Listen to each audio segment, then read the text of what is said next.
My name is Paul Wolliver. I'm the owner of Pinellas Power Products, and this is the installation instruction video for the small suitcase generators that use the 80cc Ducar engine. There are quite a few of them that use the 80cc Ducar.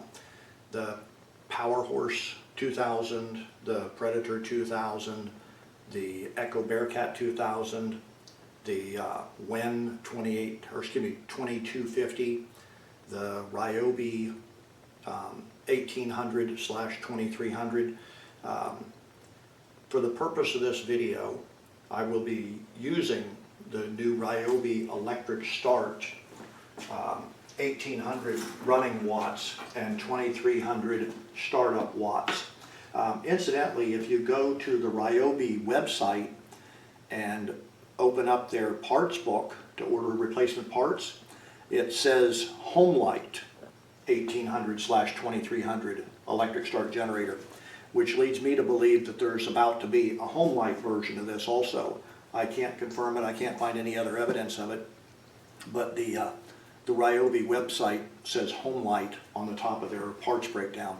The fact that they're using a Ducar 80cc engine leads me to suspect that Westinghouse is probably going to come out with one too. At any rate, I'm going to be using the electric start version. The manual or recoil start only has a few slight differences, and I'll mention those as we go through it. The first step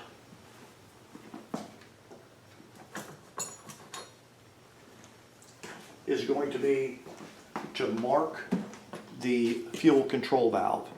And on the electric start version, it's very easy, because when you turn it on, you'll notice this display lights up. So the first step is to slowly turn the fuel control knob to the off position until this light goes out.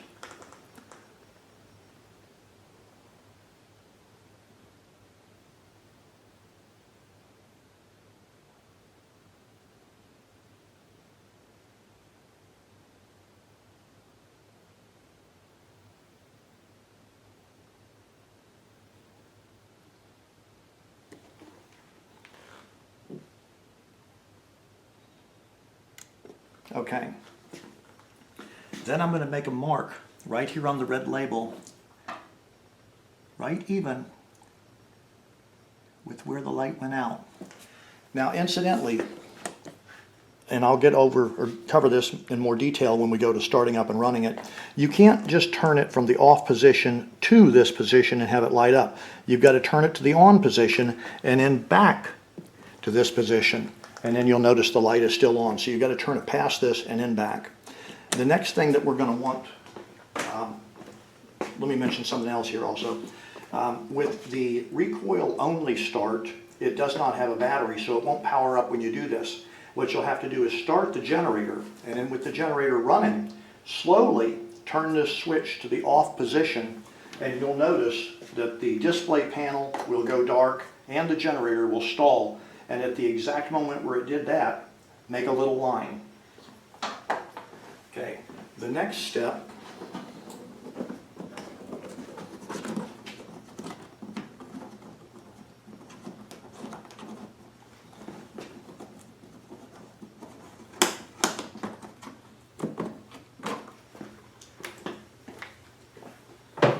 is going to be to mark where the fuel shuts off at.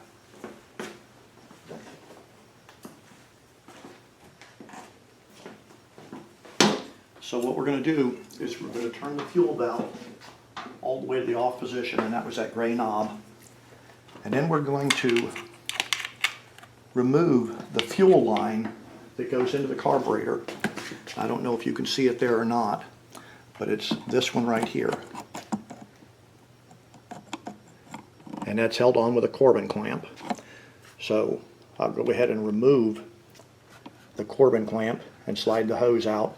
And then I'll show you how the Corbin clamp works when we get it out, so you can actually see it more clearly.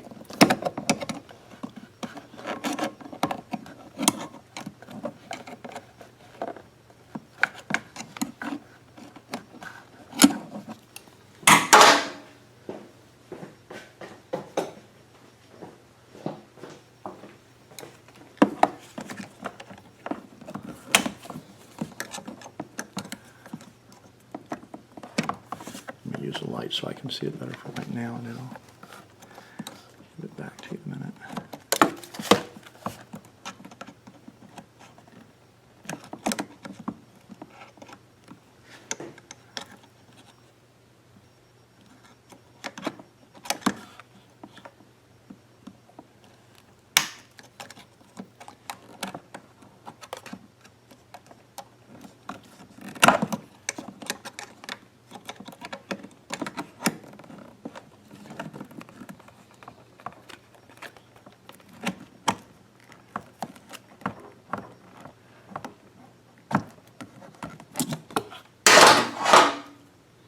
Now there's going to be just a little bit of fuel dripping when I slide this hose off. Okay.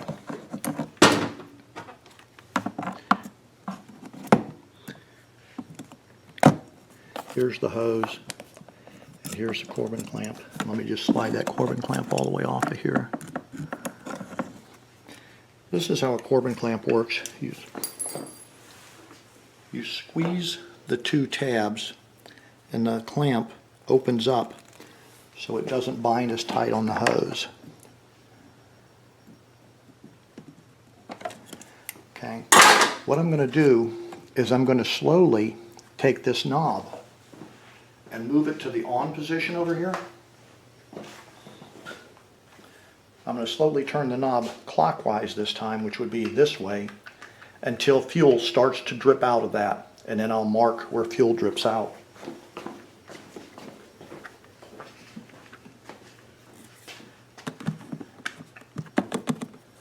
And like I say, there was already fuel in the hose, so I got to drain the fuel out of the hose, and then I want to turn it slowly until we see fuel coming out of that.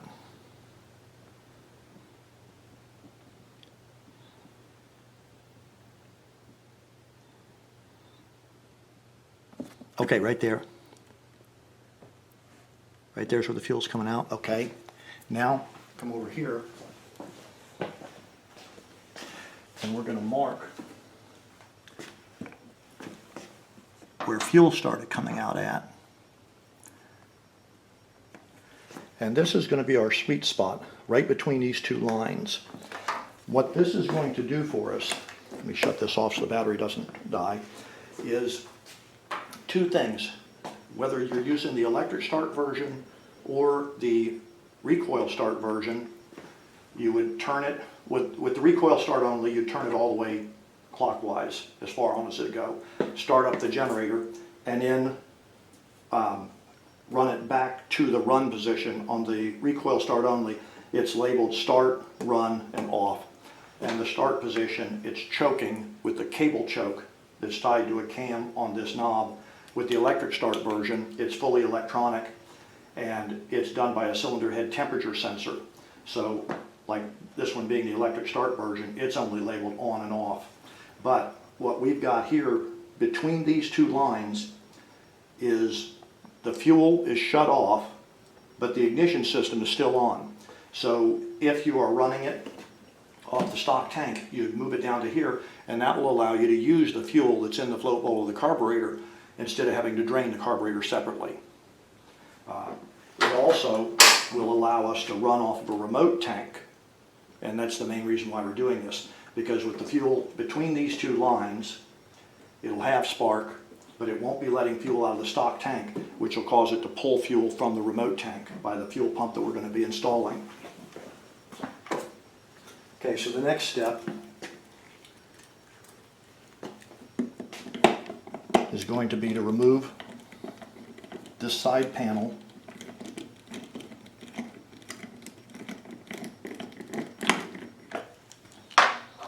Incidentally, the screws on this fuel control knob and the side panel are a number 15 Torx. And that's not something that homeowners usually have, so you would have to make a special trip to get one in order to install this. So you'll slide this panel out, and let me see your flashlight real quick. One thing I don't like about this generator, is the way they've left the wires.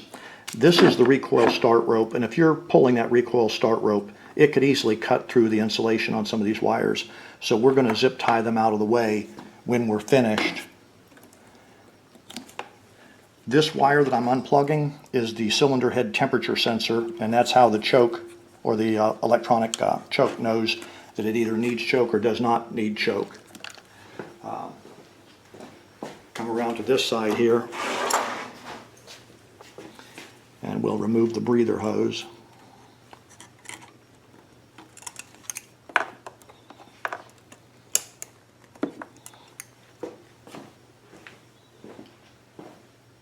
You will not be reinstalling the stock breather hose.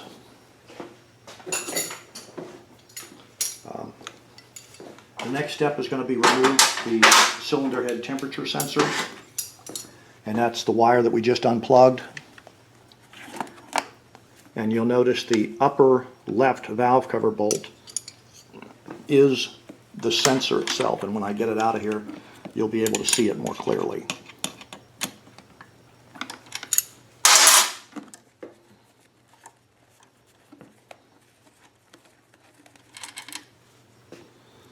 And that's the valve cover bolt right there. And that goes in the upper left corner.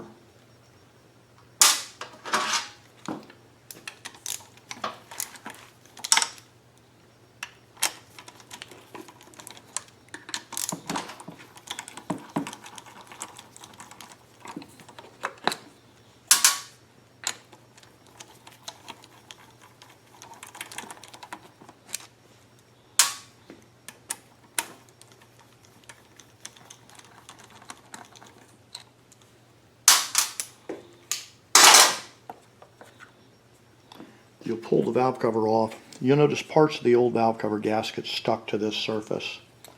So here's the valve cover gasket. The kit is going to come with a replacement valve cover gasket. If you tear up the gasket, then you've got a new one. You'll note this gasket is a Yamaha because the 80cc Ducar engine, as I said earlier, is a knockoff of the Yamaha 79.8cc engine.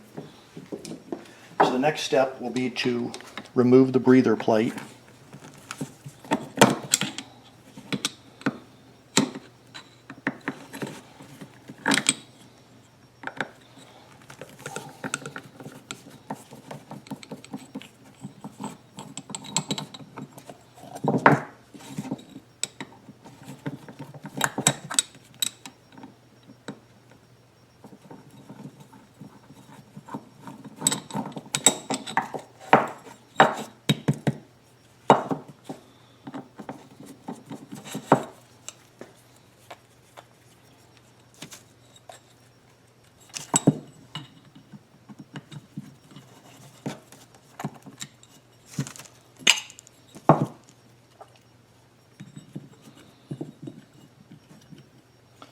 And this is the stock PCV valve right here, this thin wafer.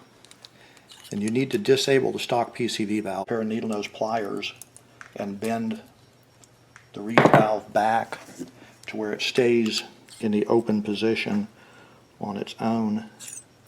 So you just put a harsh kink in it there.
Okay.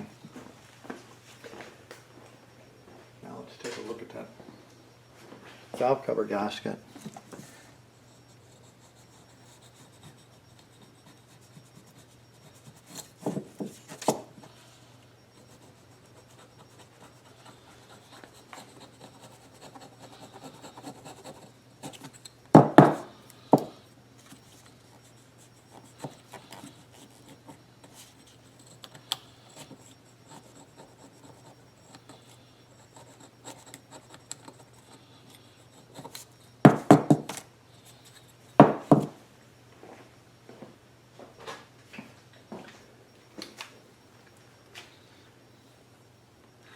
Actually, this valve cover gasket looks in really good shape.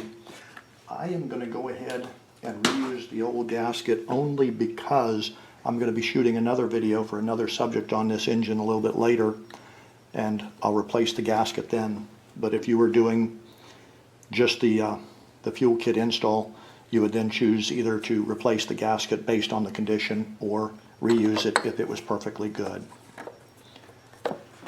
So now we'll go ahead and put the valve cover bolts back in.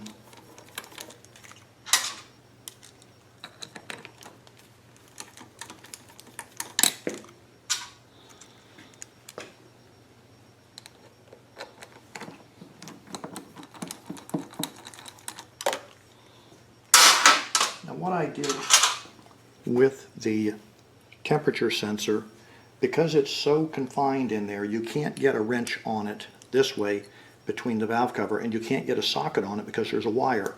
So what I did was I took an end wrench straight down to the top and then put another end wrench into it and twisted it this way. Fortunately, you only have to use a wrench for like a quarter to a half of a turn to get it snugged down.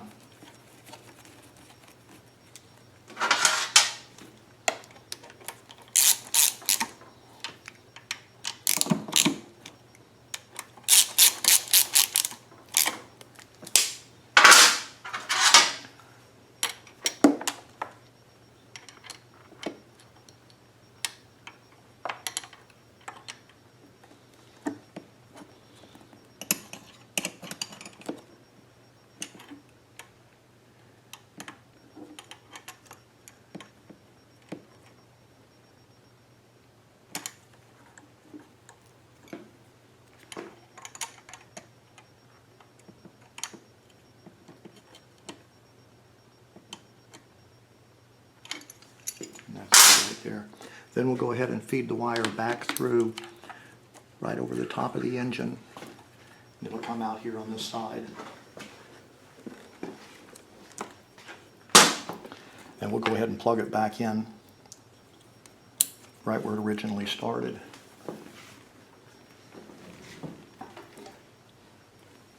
What I want to do now is, if you look, here's the fuel hose that comes from the tank to the fuel selector valve. I'm going to tuck some of these wires behind that so that they're up and out of the way, because I don't want them near the recoil start rope. In fact, I'm going to go ahead and take one of the zip ties that is included in the kit and zip tie them right now while I'm thinking about it.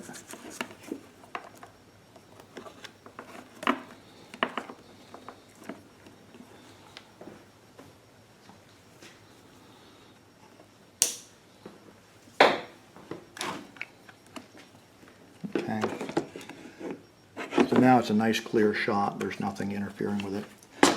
We do want to be kind of careful when we put this in. You'll notice that it is possible for this wire, which is the start wire, to come down there. So I'm going to put the start wire right here so it runs up in an arc. In fact, we'll just tuck it up here.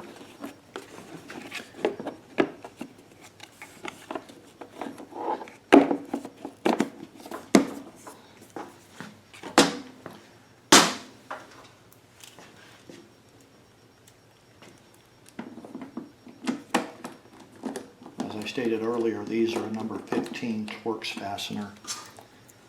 So if you've got a set of torch sockets, that's great. If not, you'll have to purchase a number 15 torch driver.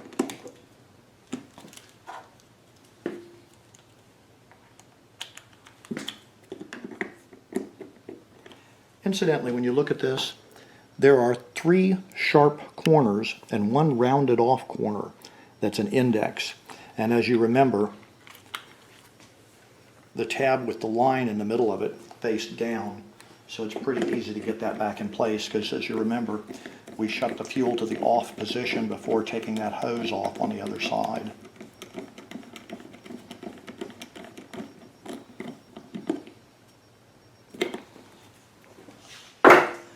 Now this is a sweet spot, is the way I would best describe it. I would aim for the center of it. Now, when you go to test and see where the sweet spot is, this line right here is where it shuts off the fuel as you're coming back down. So you'll have to be very careful and make sure that your fuel is fully shut off. But if you're going to run the generator, you would turn it to the on and then back about the center between these 2 lines. And on your generator, depending on how your fuel valve is set up, this line may be all the way down to here. So they may be a lot closer together. And you'll just make sure that this center line lines up between the 2 of them. Even though it is a production line assembly, there are differences unit to unit. No 2 are absolutely identical. Okay.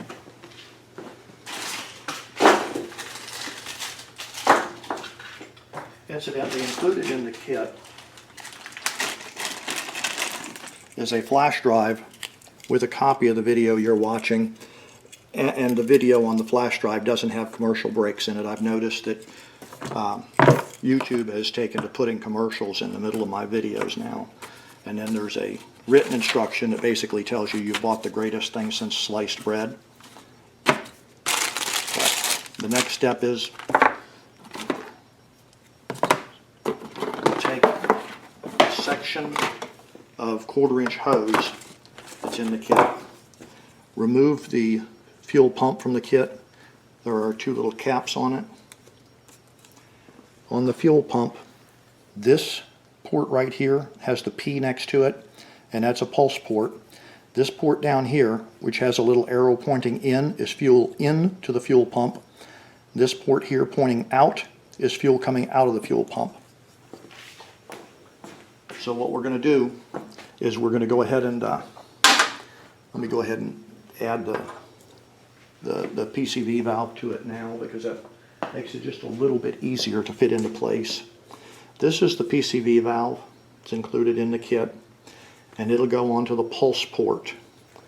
If you've got just a little bit of oil, either on the dipstick or whatever, you can put a little bit of oil on the ports, and it just makes it a whole lot easier to slide the hose on.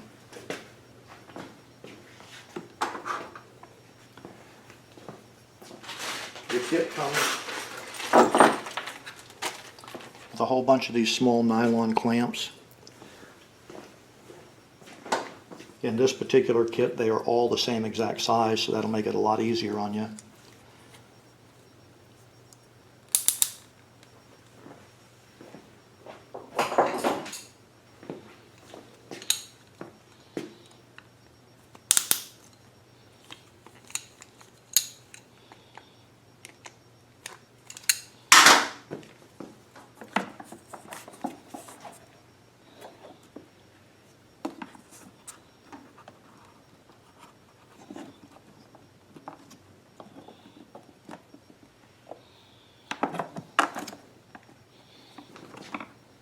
Stay.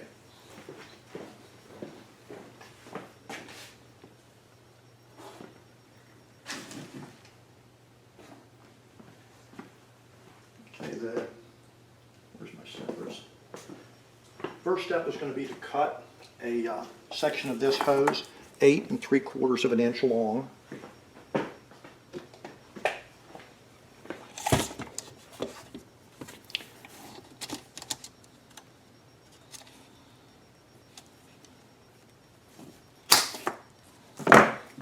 We'll take 2 hose clamps with us.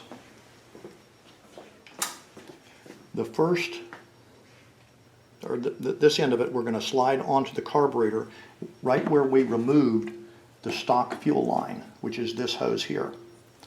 So we'll slide this onto, let me point that out. You see that? This port on the carburetor. Is that in view? Okay.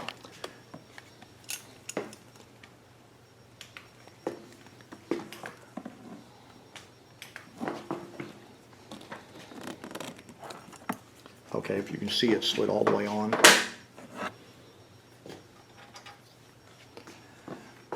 We'll take one of the nylon clamps and we'll go ahead and start it. We're just barely spinning on there, and then we'll slide it down into place.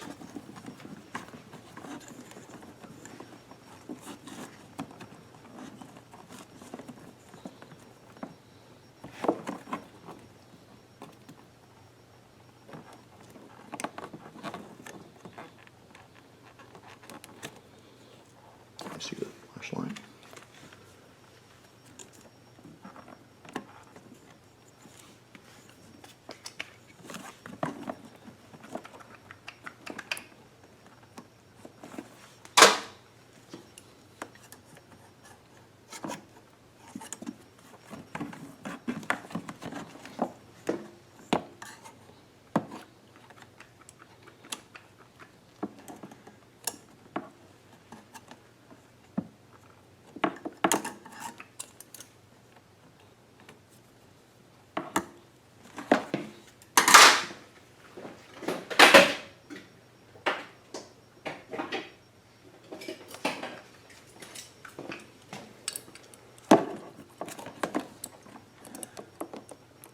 Get a pair of pliers on there to squeeze that hose clamp down.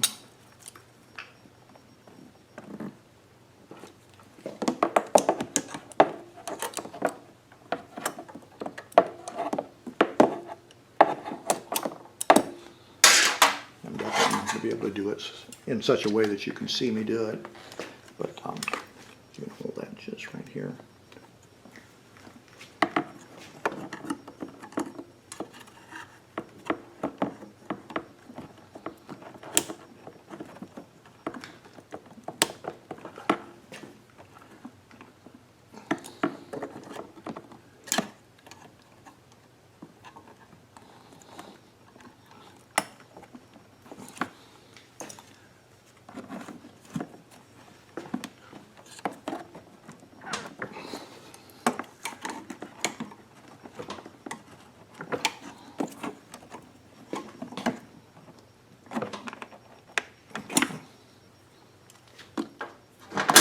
Okay, then we're going to take this hose and we're going to bend it down, and it's going to go onto the output port from the fuel pump.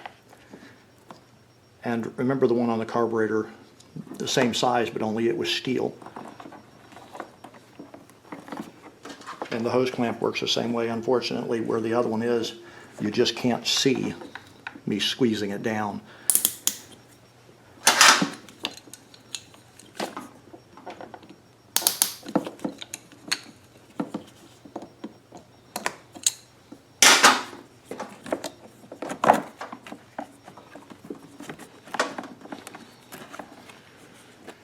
Okay, this port is going to go onto the valve cover. The elbow that we originally took the stock breather hose, let me show you that. Remember, the stock breather hose went from here onto this elbow. You'll simply spin the elbow down like this. You'll take this and run it into an arc. I've noticed it works best if I put it outside of this hose here and in under this hose here and slide it onto the intake port.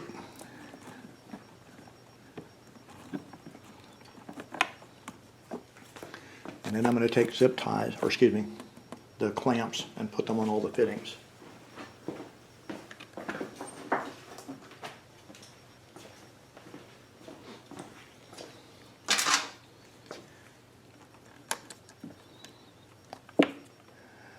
By far the most important clamps are going to be the ones in this T. This one, this one, this one, this one, this one, and this one.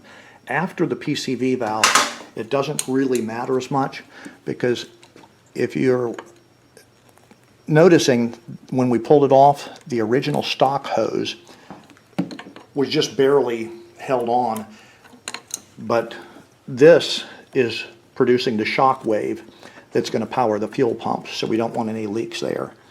And I'm just trying to rotate this clamp to where it faces up and out of the way, so when we put the cover on, it doesn't hit it and hold the cover out.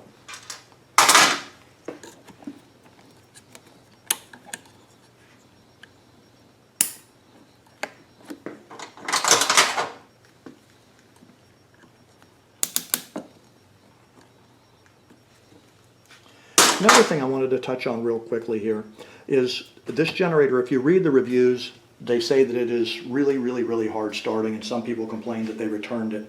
Let me show you something real quickly. On mine, I would agree it was absolutely a pain in the butt to start. If you see this little tab right here, this is the choke. And if you look in the owner's manual on diagram number 8, it says this is the choke open position and this is the choke closed position. That is not true. They've labeled it backwards. Trust me. If you don't believe me, go ahead and pull the intake runner off and you'll see that with choke in this position here is closed, and then all the way this way is open. Mine came with a red piece of heat shrink on it. We'll ignore the phone ringing. Mine came with a red piece of heat shrink on it that I had to remove. The reason being is the red piece of heat shrink was actually so long that it hit this boot and would not allow it to choke completely, so it would not start for love or money. Once I remove that, it'll now allow the choke to go all the way up to that boot, and it'll start a lot easier.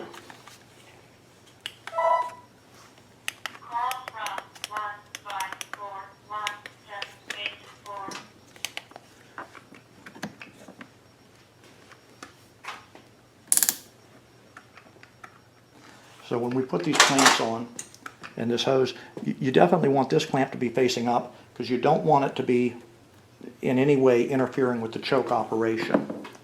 Because if it interferes with the choke, it's not going to start easily.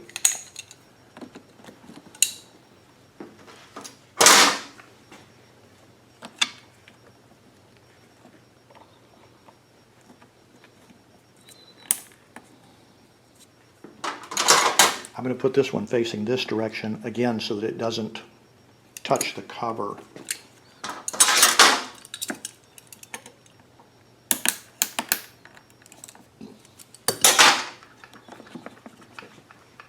And as I said, these two connections here, it doesn't really matter if it's connected up at all. Just to pass emissions, it needs to be connected, because that way any blow-by gases go right back into the carburetor.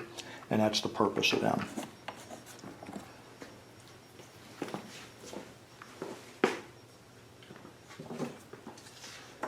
Okay, so now we'll cut a 2.5 inch section of our hose.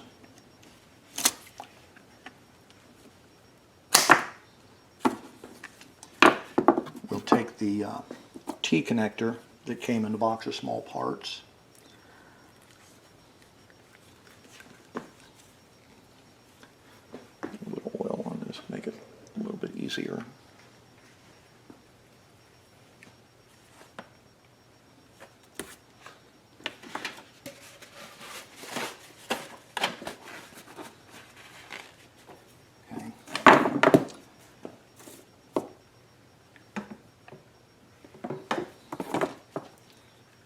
Put it on the wrong port. The 2.5 inch section of hose goes on this port of the T connector. Then this hose will go on this port, and we'll trim it to length later on.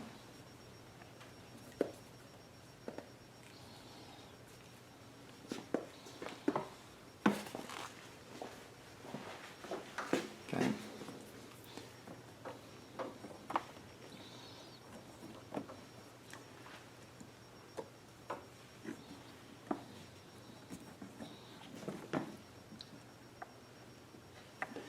This port is going to go into the original fuel hose that used to go to the carburetor. And it has a Corbin clamp on it, so we're going to go ahead and use their stock Corbin clamp.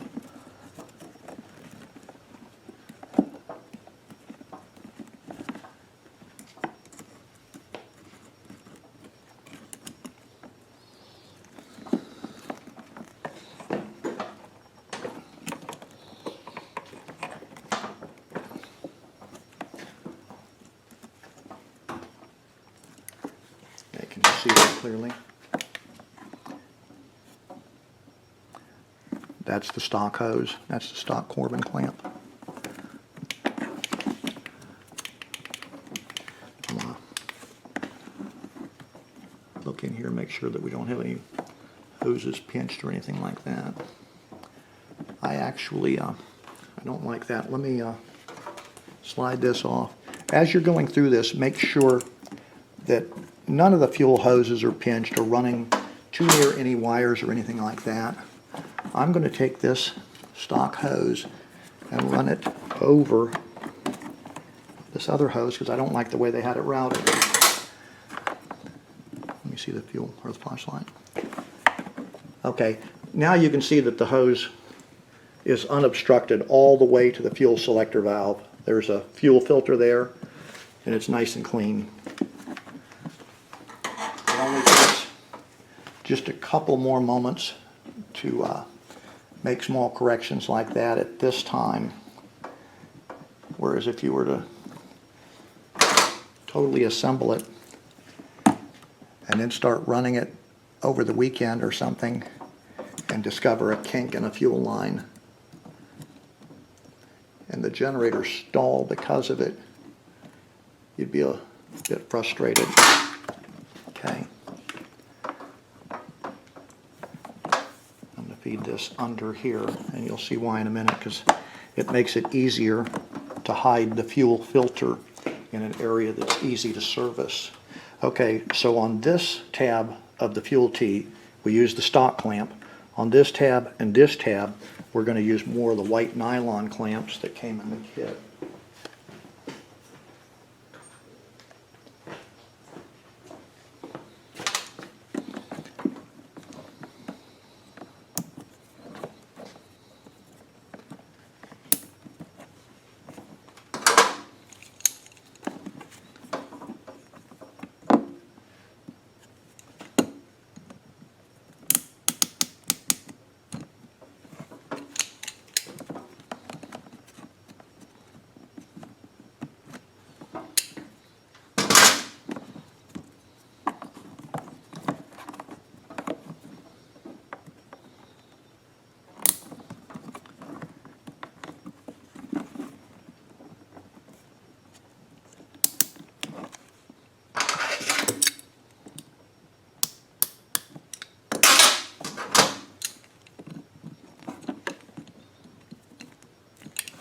What I'm doing when I clamp sideways on the clamps is sometimes they'll, where the tanks come over, they'll walk off the side or whatever, and I'm just making them line up. Gets a little bit better clamping force, and it certainly looks more professional.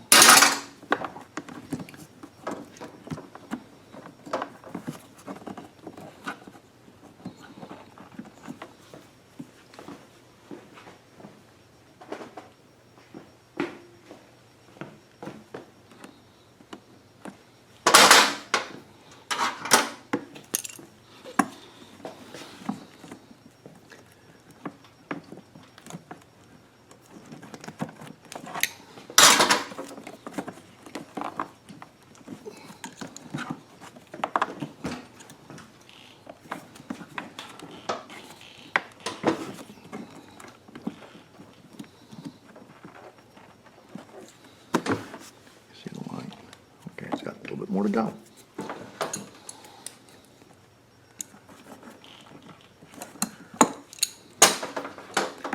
See the light again. Okay.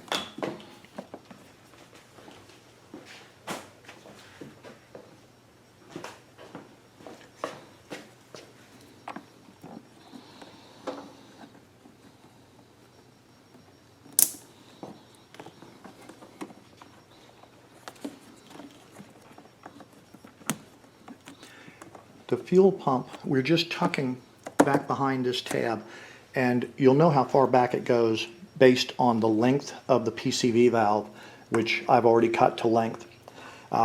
I don't bolt the fuel pump to anything because as the engine runs it vibrates, and vibrations on the fuel pump itself have a tendency to create air bubbles within the fuel pump.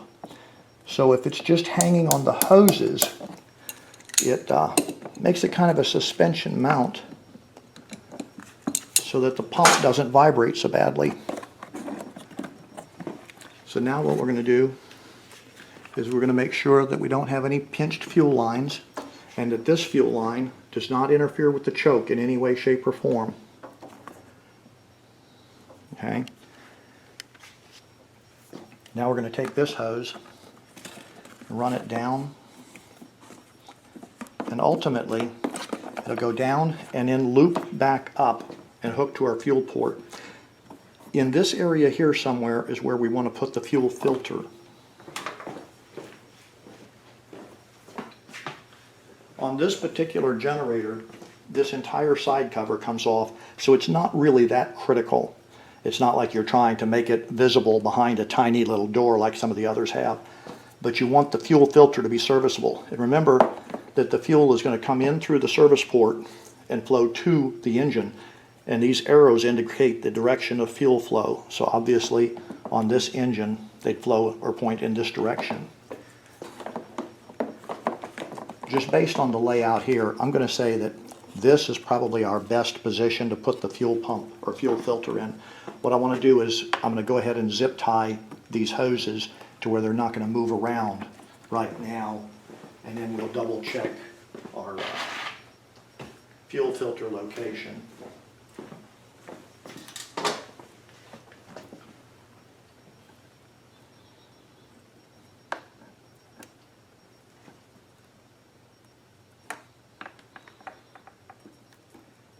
And these zip ties don't have to be super tight. You're just wanting them to hold the fuel hose into place.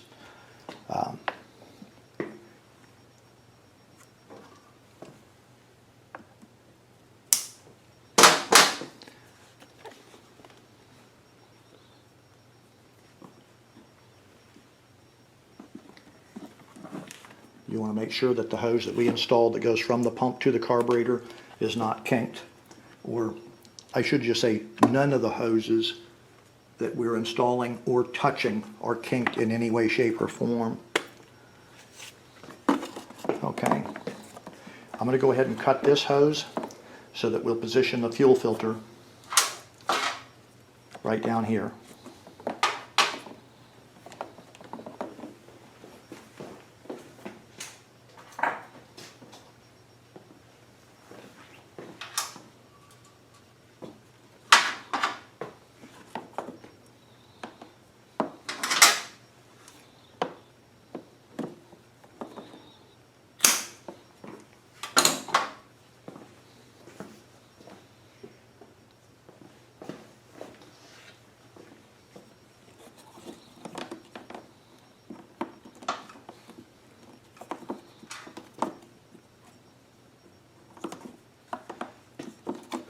I'm going to spin the fuel filter so that you've got the clear spot facing up at you. The shameless advertising plug for myself is not visible. However, as long as you've read it 2 or 3 times, you're good.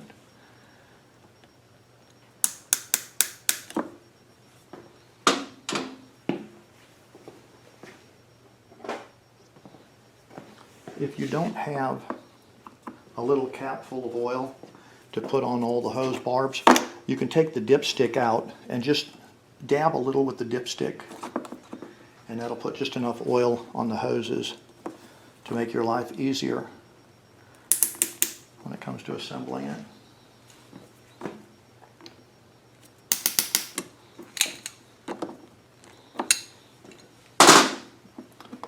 Okay.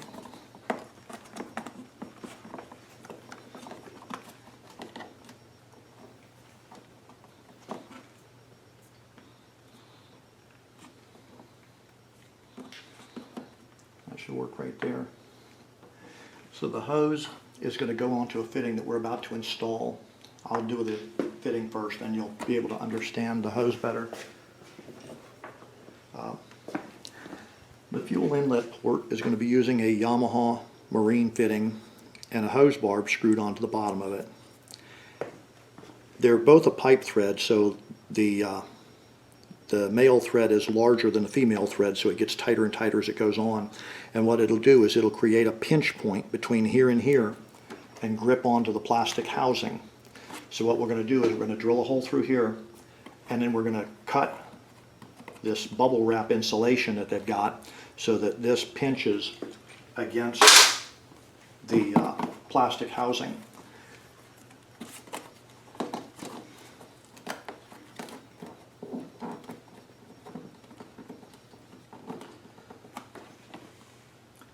So if you pull the insulation back, you can feel it pretty well. What I want to do is not drill the hole through one of the webs. There are, if you stick your hand under there and feel it, you'll feel webbing and so on. And right about even with this, there's a nice flat place with no webbing on it.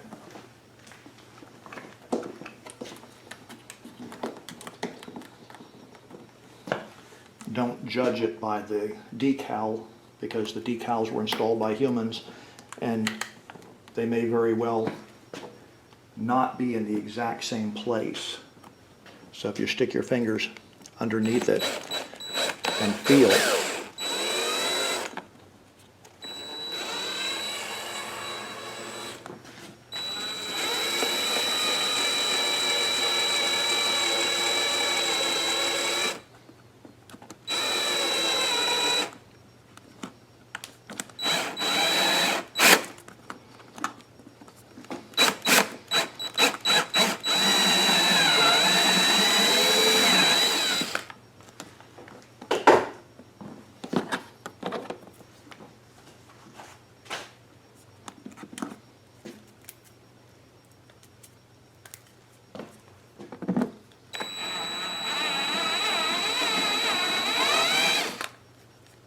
if you're using a step drill like this, be very careful not to drill too deep, because it gets larger as you go deeper, and you don't want the hole too large.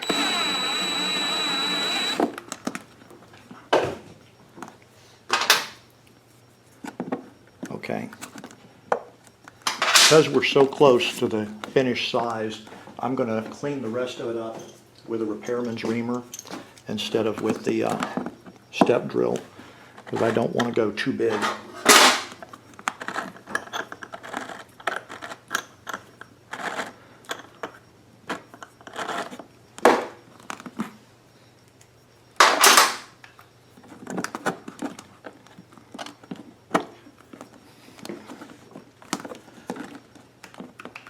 A nice snug fit going there.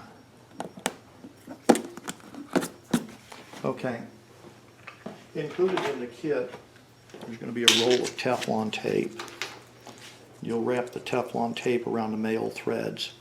Wrap it in the direction that the thread is going to be screwing onto it.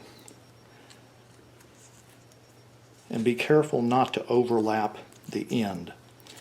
And by that what I mean is, if you were to lap it over the end like this, when you screwed the hose barb on, it would shear off this little piece of tape, and then that would get trapped in the fuel system. Truth be known, it'd get caught in the fuel filter, which is, you know, okay, but I don't want to clog up the filter and have to change it before it would absolutely need to be.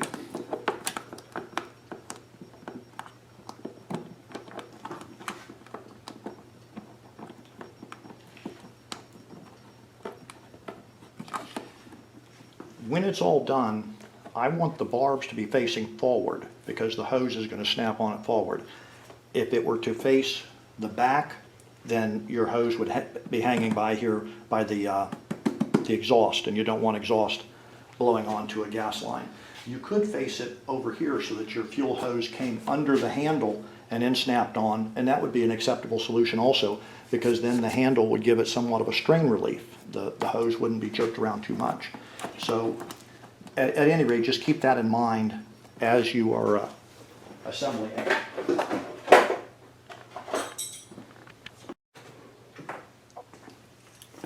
Okay, had to take a brief pause there because the camera battery died. What we're going to do next is we're going to check to make sure that this hose, which is the incoming fuel line, doesn't have any hard bends in it or anything else. And it's going to go to the bottom of this fitting, and that's too sharp of a bend, so I'm going to want to bring it up to about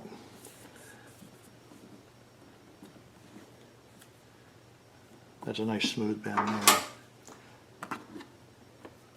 I can always trim it more if I need to.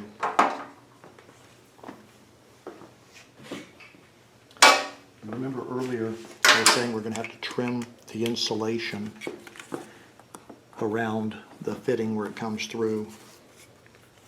So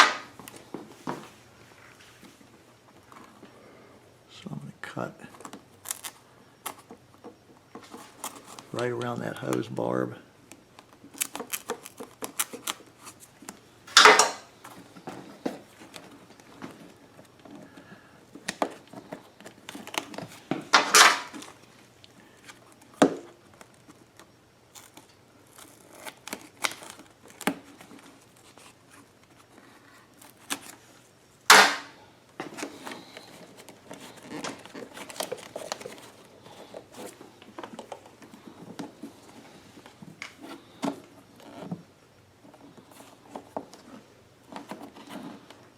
Okay, that looks like a nice length.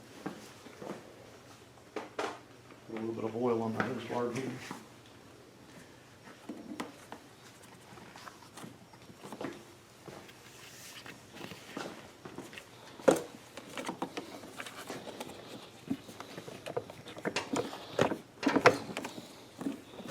Okay.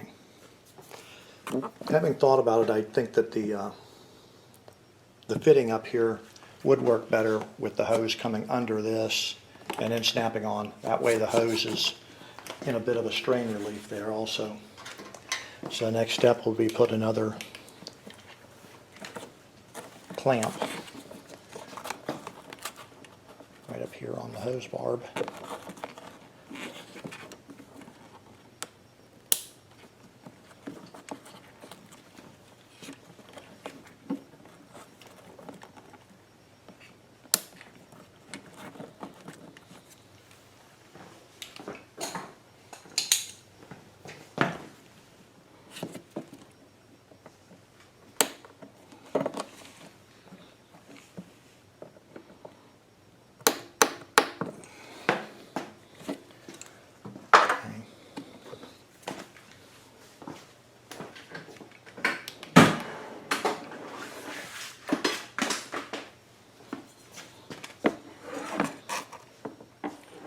Basically all the hoses stay well within the cover area.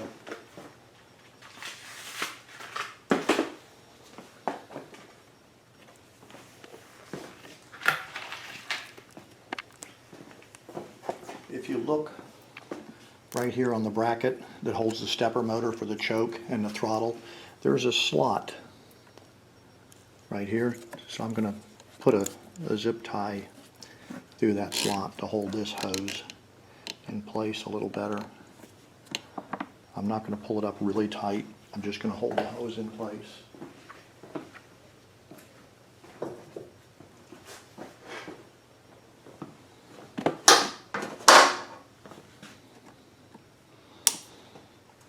Okay, now before we put the cover on, do one last check and make sure that none of the hoses look kinked anywhere.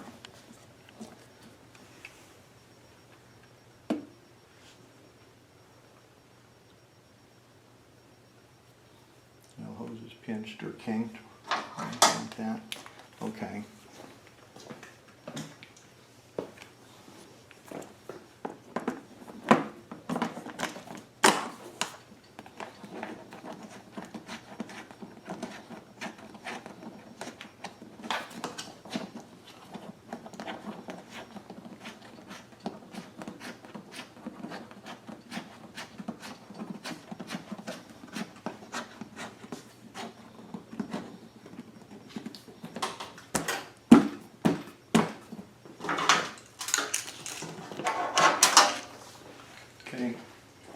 kit also comes with a prime bulb hose, and this is going to be used to connect the generator to the remote tank.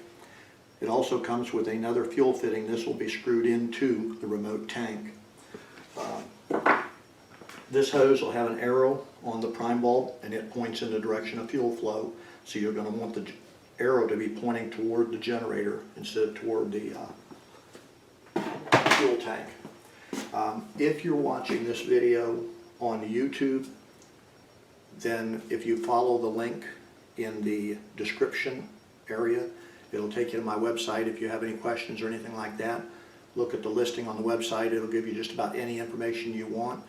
If you don't see what you want there, then you can either call me or email me and get in touch with me.